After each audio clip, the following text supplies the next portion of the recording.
මිනිසුන් රැවටුවාට දෙවියන් රැවටිය නොහැක. සියලු ගුරුකම් පරදවා මහා බලගතු ගුප්ත හාස්කම් දන්නා අති ප්‍රබල ගුප්ත විද්‍යා ආචාර්ය රංගදේව ගුරුතුමා ඔබගේ ඕනෑම දැවෙන ගැටලුවක් සඳහා පිළියම් මා සතුව ඇත. අති ප්‍රබල වශී ගුරුකම්, හැරගිය අය ගෙන්වීම, විනබන්ධන කැපීම, ගෘහපල දුරු කිරීම ඇතුළු ඕනෑම ගුරුකම් කටයුත්තක් සඳහා දැන්ම අමතන්න 07 167 84 05.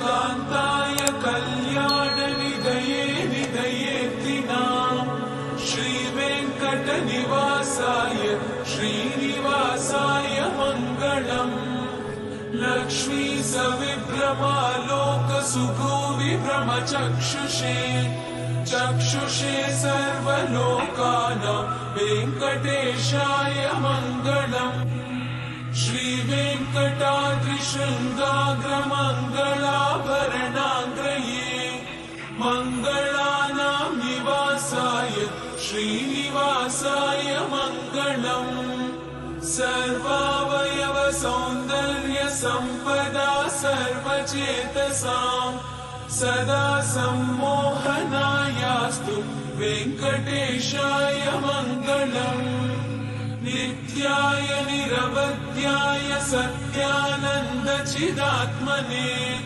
सर्वान्तरात्मने श्रीमद् वेङ्कटेशाय मङ्गलम् स्वतः सर्वविदे सर्वशक्तये सर्वशेषिणे सुलभाय सुशीलाय वेङ्कटेशाय मङ्गलम् परस्मै ब्रह्मणे पूर्णकामाय परमात्मने प्रयुञ्जे परतत्त्वाय वेङ्कटेशाय मङ्गलम् आकालतत्त्वमशान्तमात्मनामनुपश्यताम् अतृप्त्यमृतरूपाय वेङ्कटेशाय मङ्गलम् प्रायस्व चरणौ पुंसां शरण्यत्वेन पाणिना कृपया दिशते श्रीमद् वेङ्कटेशाय मङ्गलम्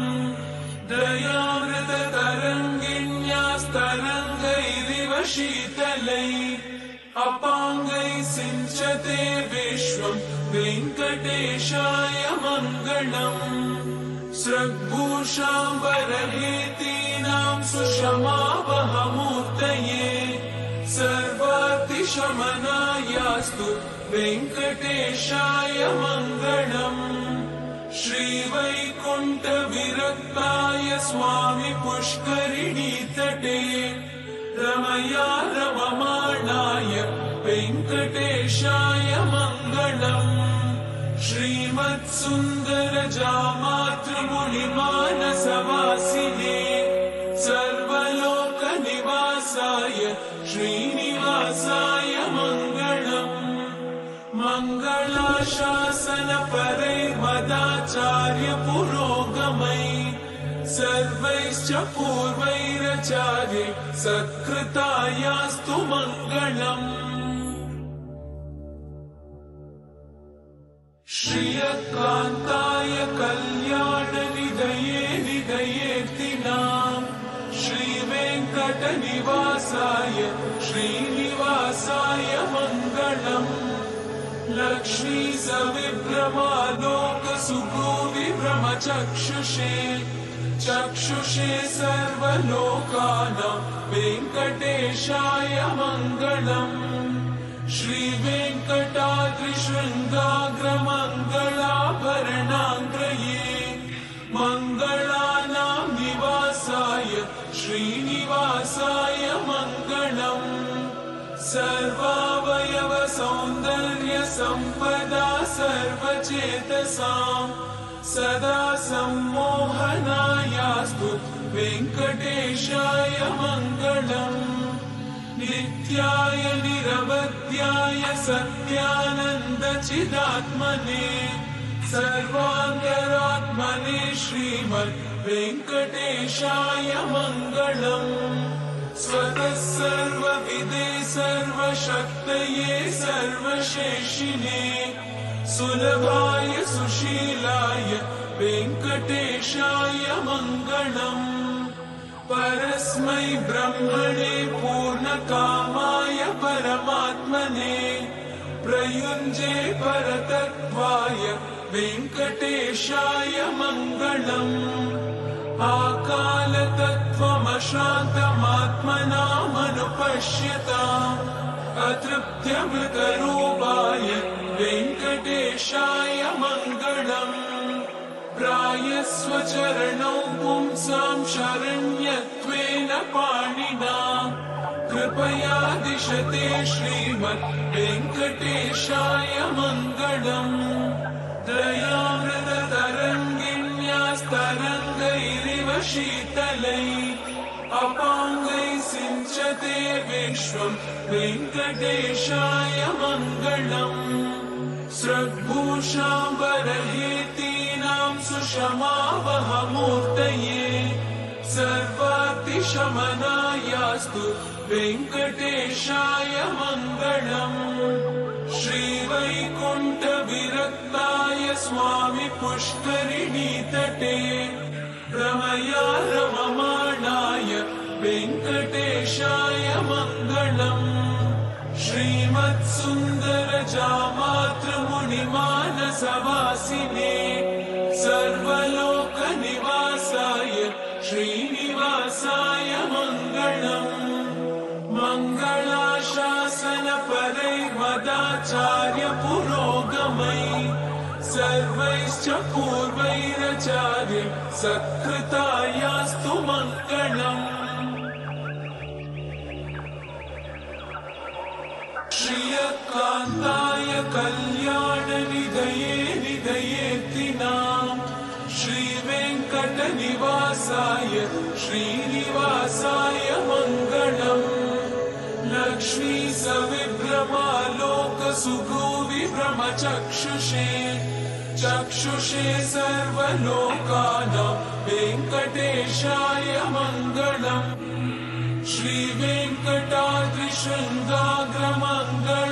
श्रीवेङ्कटाद्रिशृङ्गाग्रमङ्गलाभरणाग्रये मङ्गलानां निवासाय श्रीनिवासाय मङ्गलम् सर्वावयव सौन्दर्य सम्पदा सर्वचेतसां सदा सम्मोहनायास्तु वेङ्कटेशाय मङ्गलम् नित्याय निरवध्याय सत्यानन्दचिदात्मने सर्वान्तरात्मने श्रीमद् वेङ्कटेशाय मङ्गलम् स्वतः सर्वविदे सर्वशक्तये सर्वशेषिणे सुलभाय सुशीलाय वेङ्कटेशाय मङ्गलम् परस्मै ब्रह्मणे पूर्णकामाय परमात्मने प्रयुञ्जे परतत्त्वाय वेङ्कटेशाय मङ्गलम्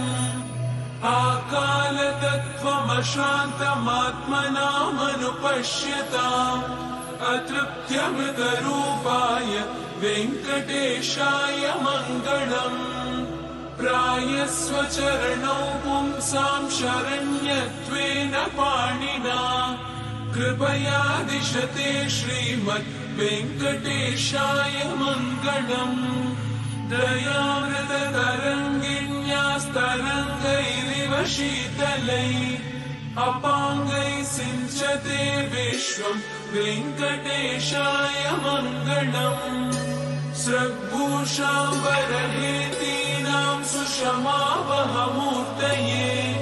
सर्वातिशमनायास्तु वेङ्कटेशाय मङ्गलम्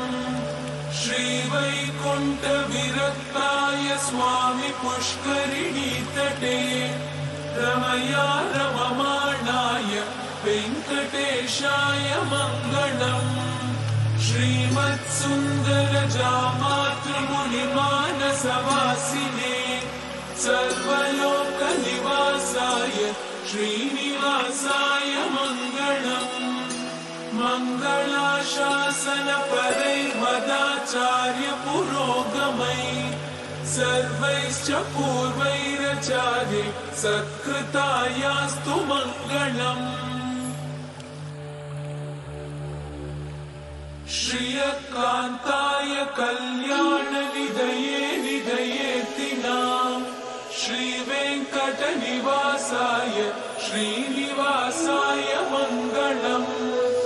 लक्ष्मी सविभ्रमालोकसुभुविभ्रमचक्षुषे चक्षुषे सर्वलोकानां वेङ्कटेशाय मङ्गलम्। श्रीवेङ्कटाद्रिशृङ्गाग्रमङ्गलाभरणाङ्ग्रये मङ्गलानां निवासाय श्रीनिवासाय मङ्गलम्। सर्वावयव सौन्दर्य संपदा सर्वचेतसां सदा सम्मोहनायास्तु वेङ्कटेशाय मङ्गलम्। नित्याय निरवध्याय सत्यानन्दचिदात्मने सर्वान्तरात्मने श्रीमद् वेङ्कटेशाय मङ्गलम्। स्वतः सर्वविदे सर्वशक्तये सर्वशेषिणे सुलभाय सुशीलाय वेङ्कटेशाय मङ्गलम्। परस्मै ब्रह्मणे पूर्णकामाय परमात्मने प्रयुञ्जे परतत्त्वाय वेङ्कटेशाय मङ्गलम्। आकालतत्त्वमशान्तमात्मनामनुपश्यताम् अतृप्त्यमृतरूपाय वेङ्कटेशाय मङ्गलम्। प्रायस्व चरणौ पुंसां शरण्यत्वेन पाणिना कृपया दिशते श्रीमद् वेङ्कटेशाय मङ्गलम्। दयामृततरङ्गिण्यास्तरङ्गैरिव शीतलैः अपाङ्गैः सिञ्चते विश्वं वेङ्कटेशाय मङ्गलम्। स्रग्भूषाम्बरहेतीनां सुषमावहमूर्तये सर्वातिशमनायास्तु वेङ्कटेशाय मङ्गलम्। श्रीवैकुण्ठविरक्ताय स्वामि पुष्करिणीतटे रमया रममाणाय वेङ्कटेशाय मङ्गलम्। श्रीमत्सुन्दरजामातृमुनिमानसवासिने सर्वलोकनिवासाय श्रीनिवासाय मङ्गलम्। मङ्गलाशासनपरैर्मदाचार्य पुरोगमैः सर्वैश्च पूर्वैराचार्य सत्कृतायास्तु मङ्गलम्। श्रियकान्ताय कल्याणनिधये निधयेतिनाम् श्रीवेङ्कटनिवासाय श्रीनिवासाय मङ्गलम्। लक्ष्मी सविभ्रमालोकसुभुविभ्रमचक्षुषे चक्षुषे सर्वलोकानां वेङ्कटेशाय मङ्गलम्। श्रीवेङ्कटाद्रिशृङ्गाग्रमङ्गलाभरणाङ्ग्रये मङ्गलानां निवासाय श्रीनिवासाय मङ्गलम्। सर्वावयव सौन्दर्य संपदा सर्वचेतसां सदा सम्मोहनायास्तु वेङ्कटेशाय मङ्गलम्। नित्याय निरवध्याय सत्यानन्दचिदात्मने सर्वान्तरात्मने श्रीमद् वेङ्कटेशाय मङ्गलम्। स्वतः सर्वविदे सर्वशक्तये सर्वशेषिणे सुलभाय सुशीलाय वेङ्कटेशाय मङ्गलम्। परस्मै ब्रह्मणे पूर्णकामाय परमात्मने प्रयुञ्जे परतत्त्वाय वेङ्कटेशाय मङ्गलम्। आकालतत्त्वमशान्तमात्मनामनुपश्यताम् अतृप्त्यमृतरूपा वेङ्कटेशाय मङ्गलम् प्रायस्व चरणौ पुंसां शरण्यत्वेन पाणिना कृपया दिशते श्रीमद् वेङ्कटेशाय मङ्गलम् दयामृततरङ्गिण्यास्तरङ्गैरिव शीतलैः अपाङ्गैः सिञ्चते विश्वम् वेङ्कटेशाय मङ्गलम् सृग्भूषाम्बरहेतीनां सुषमावहमूर्तये सर्वातिशमनायास्तु वेङ्कटेशाय मङ्गलम् श्रीवैकुण्ठविरक्ताय स्वामी पुष्करिणीतटे रमया रममाणाय वेङ्कटेशाय मङ्गलम् श्रीमत्सुन्दरजामातृमुनिमानसवासिने सर्वलोकनिवासाय श्रीनिवासाय मङ्गलम् मङ्गलाशासनपरैर्मदाचार्य पुरोगमैः सर्वैश्च पूर्वैराचार्ये सत्कृतायास्तु मङ्गलम् श्रियकान्ताय कल्याणनिधये निधयेऽर्थिनाम् श्रीवेङ्कटनिवासाय श्रीनिवासाय मङ्गलम् लक्ष्मी सविभ्रमालोकसुगोविभ्रमचक्षुषे चक्षुषे सर्वलोकानां वेङ्कटेशाय मङ्गलम् श्रीवेङ्कटाद्रिशृङ्गाग्रमङ्गलाभरणाङ्ग्रये मङ्गलानां निवासाय श्रीनिवासाय मङ्गलम् सर्वावयव सौन्दर्य सम्पदा सर्वचेतसां सदा सम्मोहनायास्तु वेङ्कटेशाय मङ्गलम् नित्याय निरवध्याय सत्यानन्दचिदात्मने सर्वान्तरात्मने श्रीमद् वेङ्कटेशाय मङ्गलम् स्वतः सर्वविदे सर्वशक्तये सर्वशेषिणे सुलभाय सुशीलाय वेङ्कटेशाय मङ्गलम् परस्मै ब्रह्मणे पूर्णकामाय परमात्मने प्रयुञ्जे परतत्त्वाय वेङ्कटेशाय मङ्गलम्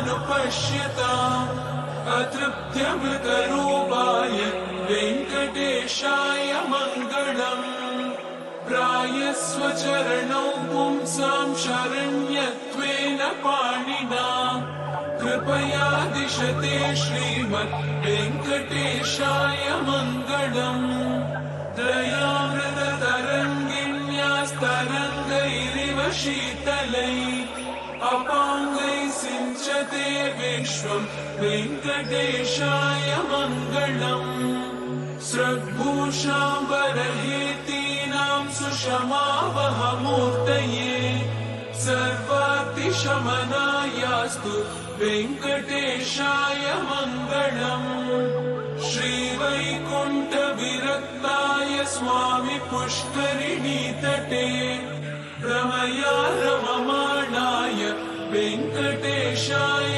मङ्गलम् श्रीमत्सुन्दरजामातृमुनिमानसवासिने सर्वलोकनिवासाय श्रीनिवासाय मङ्गलम् मङ्गलाशासनपरैर्मदाचार्य पुरोगमैः सर्वैश्च पूर्वैराचार्ये सत्कृतायास्तु मङ्गलम्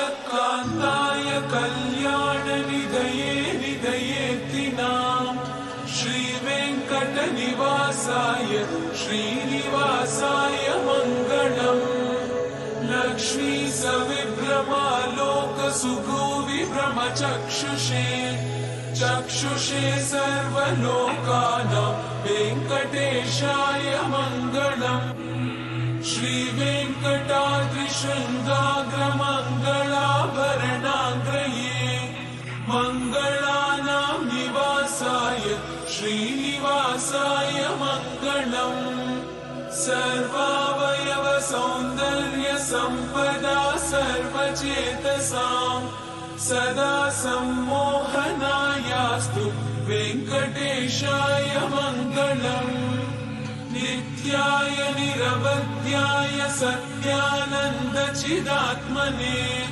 सर्वान्तरात्मने श्रीमद् वेङ्कटेशाय मङ्गलम् स्वतः सर्वविदे सर्वशक्तये सर्वशेषिणे सुलभाय सुशीलाय वेङ्कटेशाय मङ्गलम् परस्मै ब्रह्मणे पूर्णकामाय परमात्मने प्रयुञ्जे परतत्त्वाय वेङ्कटेशाय मङ्गलम् आकालतत्त्वमशान्तमात्मनामनुपश्यताम् अतृप्त्यमृतरूपाय वेङ्कटेशाय मङ्गलम् प्रायस्व चरणौ पुंसां शरण्यत्वेन पाणिना कृपया दिशते श्रीमद् वेङ्कटेशाय मङ्गलम् दयामृततरङ्गिण्यास्तरङ्गैरिव शीतलैः अपाङ्गैः सिञ्चते विश्वं वेङ्कटेशाय मङ्गलम्।